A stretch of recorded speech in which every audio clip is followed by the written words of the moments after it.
हाय नमस्कार। मैं हूं शरद मिश्रा, र्यूटर सर्टिफाइड डिजिटल जर्नलिस्ट।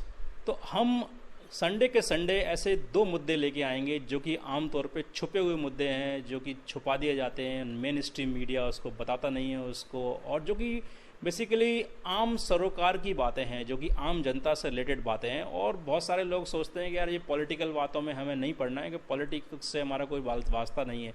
लेकिन पॉलिटिक्स जो है वो हर एक व्यक्ति को अफेक्ट करती है, वो चाहे ना चाहे, वो पॉलिटिकल हो एपॉलिटिकल हो व्हाटएवर, लेकिन वो अफेक्ट सबको करती है। तो ऐसे हम दो मुद्दे लेके आए हैं जो कि आमतौर पे मेन स्ट्रीम मीडिया से दूर रहे और जिनके बारे में कोई बात भी नहीं करता है, और बहुत सारे यूट्यूब्स पे भी बात नहीं होती है।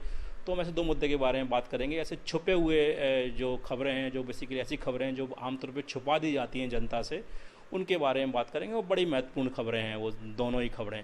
तो हम पहली खबर बात करेंगे जो कि है हमारे जो आईटी रूल है, जो 2023 का जो आईटी रूल है, उसमें जो अमेंडमेंट किया है भारत सरकार ने, उसके ऊपर है। इस आईटी रूल में जो अमेंडमेंट आया उसके ऊपर एक कुणाल कामरा नाम से एक कॉमेडियन है, उन्होंने बॉम्बे हाई कोर्ट में एक रिट पिटिशन फाइल करी। और उस रिट पिटिशन में उन्होंने बोला कि ये जो अमेंडमेंट आया है, ये जो बेसिकली जो हमारे जो नागरिकों के जो अधिकार हैं, जो स्वतंत्रता की अभिव्यक्ति के अधिकार हैं, जिसमें कि मैं एज ए कॉमेडियन हूँ तो मैं ऐसी बहुत सारी चीज़ें मैं क्रिटिसाइज़ करता हूँ गवर्नमेंट के बारे में, और कुछ ऐसी चीज़ें हमारे शोज़ में रहती हैं। तो ये तो वो वहाँ से ये सारी चीज़ें हो ही नहीं पाएंगी अगर ये जो एक्ट है, इसको अमेंडमेंट अगर लागू होता है तो उसको उन्होंने चैलेंज किया है बॉम्बे हाई कोर्ट में। तो बॉम्बे हाई कोर्ट ने इस पर बहुत सारी ऐसी स्ट्रिक्ट टिप्पणी की सरकार के खिलाफ और अथॉरिटी के खिलाफ। बेसिकली उन्होंने बॉम्बे हाई कोर्ट ने क्वेश्चंस किए बेसिकली जो रिप्रेजेंट कर रहे थे सरकार को, उनके वकीलों को, कि भाई आपने एक फैक्ट चेकिंग एजेंसी बना दी अपनी तरफ से, जो कि गवर्नमेंट के अंतर्गत आती है वो फैक्ट चेकिंग एजेंसी।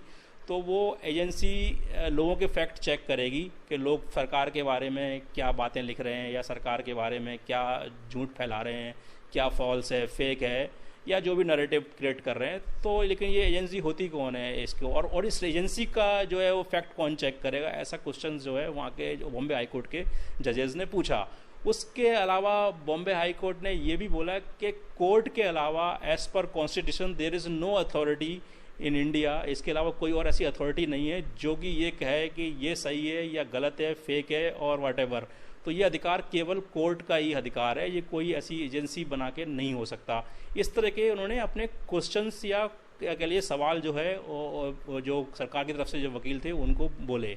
और साथ ही साथ बॉम्बे हाई कोर्ट ने और भी टिप्पणियां की कि बेसिकली जनता का, यानी जो आम जनता है, उसका पूरा अधिकार बनता है कि वो सरकार के मंशा पे, सरकार के बारे में डाउट रख सके और उसके ऊपर क्वेश्चन कर सके, और सरकार का ये दायित्व है कि वो उस क्वेश्चन का जवाब दे। यही तो डेमोक्रेसी की खासियत है। तो इसमें अगर आप कोई अगर सरकार के बारे में कुछ बोल रहा है, उसको आप लेबल कर दोगे कि ये फॉल्स है, फेक है, तो और उसको मौका भी नहीं दोगे अपनी बातें बोलने का, जैसा कि आपने अमेंडमेंट जो 2023 है उसमें डाला है। तो ये जो है वो संविधान की मूल भावना के खिलाफ है। इस तरह की टिप्पणियां जो हैं जजेस ने करी हैं इस आईटी एक्ट अमेंडमेंट एक्ट के ऊपर।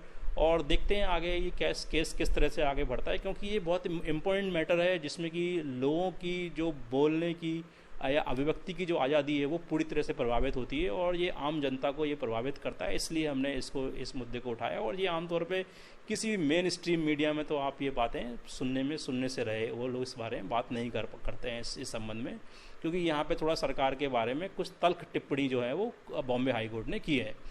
अब आता है दूसरा मुद्दा आता है मिस्टर बॉन्ड से जुड़ा हुआ। मिस्टर बॉन्ड 007 वाले नहीं, ये मिस्टर बॉन्ड जो है हमारे इंडियन बॉन्ड्स हैं, जिनको कि हम इलेक्टोरल बॉन्ड्स बोलते हैं। तो इलेक्टोरल बॉन्ड्स का मुद्दा क्या है? बेसिकली इलेक्टोरल बॉन्ड्स का मुद्दा ऐसा है कि इलेक्टोरल बॉन्ड्स के बारे में मैं थोड़ा सा आपको ब्रीफ्स करना चाहूँगा कि इलेक्टोरल बॉन्ड जो है वो एक ऐसा इंस्ट्रूमेंट है, एक मनी बिल के तौर पर पेश किया गया था, और वो एक ऐसी चीज़ है जिसमें कि कोई भी कॉरपोरेट, कोई भी इंडिविजुअल, कोई भी व्यक्ति जो है वो सरकार को, यानी सरकार को नहीं, यानी माफ़ कीजिएगा, सरकार नहीं, यानी किसी भी पार्टी को, किसी भी राजनीतिक पार्टी को जो कि इलेक्शन कमीशन के द्वारा जो राजनीतिक पार्टी जो कि घोषित पार्टी है, रजिस्टर्ड है, उसको दान कर सकता है, चंदा दे सकता है इलेक्टोरल बॉन्ड के फॉर्म में। इलेक्टोरल बॉन्ड को खरीद के उनको दे सकता है, कोई भी व्यक्ति दे सकता है। और उस व्यक्ति के बारे में कुछ भी पूछताछ नहीं की जाएगी कि वो व्यक्ति कौन है, कहाँ से पैसा लाया, कैसे लाया वो पैसा, किस कंपनी ने पैसा लगाया, कहाँ से उसका मनी ट्रेल है, कुछ भी नहीं पूछा जाएगा और वो पैसा आराम से ले लिया जाएगा। और वो जो भी राजनीतिक पार्टी है वो अपने चंदे में उसको दिखाएगी, उसको इलेक्टोरल बॉन्ड के द्वारा। और इसमें अब तो नई बात क्या है, तो बहुत पहले से चला आ रहा है, मतलब पिछले कई सालों से ये चल रहा है। तो अभी नया क्या हुआ है इसमें, इस हफ्ते ऐसा क्या हुआ?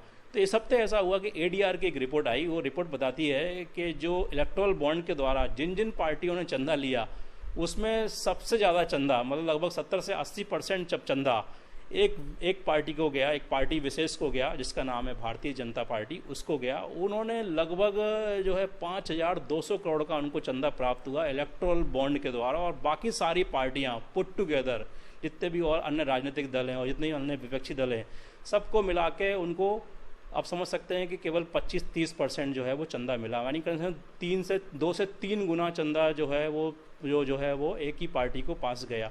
तो आप समझ सकते हैं कि ये चंदा जो गया, ये किसने दिया ये आप नहीं जान सकते, ये किस व्यक्ति ने दिया, उसका क्या सोर्स था पैसे का, वो कहाँ से पैसा लाया, वो क्या भारत के बाहर से पैसा लाया, क्या किया, कौन सी कंपनियां हैं जो इस तरह का पैसा इतना 5200 करोड़ एक ही राजनीतिक पार्टी को दे रही हैं, और क्या मकसद से दे रही हैं। कुछ ना कुछ मकसद तो होता ही है ना, आप भी समझते हैं कि पैसा का अगर कोई लेन देन होता है तो कुछ ना कुछ लेन देन में कुछ चीज़ दी जाती है तो कुछ चीज़ ली जाती है।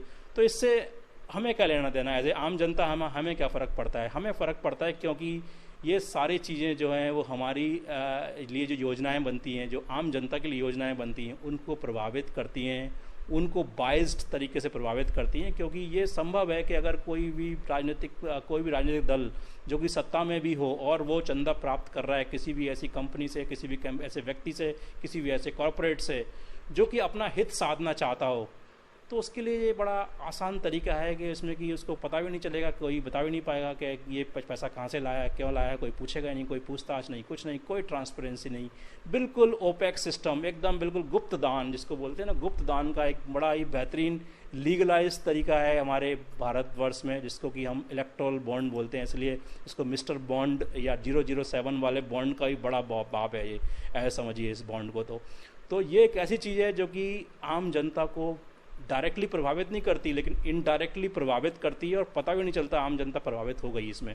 तो इसलिए ये 2 मुद्दे हमने आपको बताए, ये 2 मुद्दे बड़े महत्वपूर्ण मुद्दे थे जिनके बारे में डिस्कस किया। और ऐसे ही मुद्दे और ऐसे गुप्त जानकारी के लिए आप हमारे चैनल पे बने रहें, इसको सब्सक्राइब करें, लाइक करें, लोगों तक पहुँचाएँ, बताएँ कि इस तरह की चीज़ें भी चल रही हैं। और हम मिलते हैं फिर आपसे अगले हफ्ते, फिर से संडे के संडे इस तरह की नए फिर कुछ हफ्ते में अगर ऐसी कुछ खबरें हैं जिनमें कि जो आम जनता से सरोकार है जिन खबरों का, उनको हम लेके आएँ।